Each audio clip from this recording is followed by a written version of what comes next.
የሙሉ መንደር ስነ ምህዳራዊ ለውጥ ውበት ብቻ አይደለም ለግብርና የተመቸ ጤናማ ስነ ምህዳር እየፈጠረ መምጣቱን የመንደሯ ሰዎች አምነዋል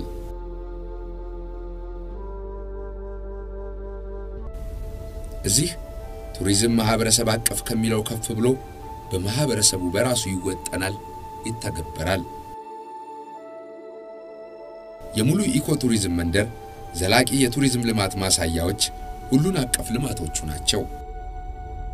ፕሮጀክት ቀርጸው በእውቀትና በጉልበታቸው ያቋቋሙት ትምህርት ቤት አሁን ልጆቻቸውን ዕውቀት ያስጨብጣል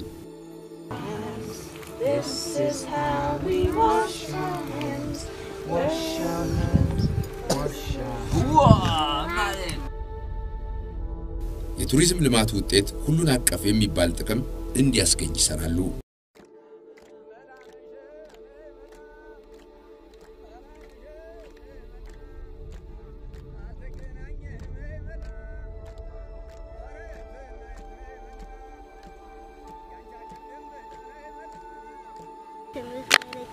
Thank you.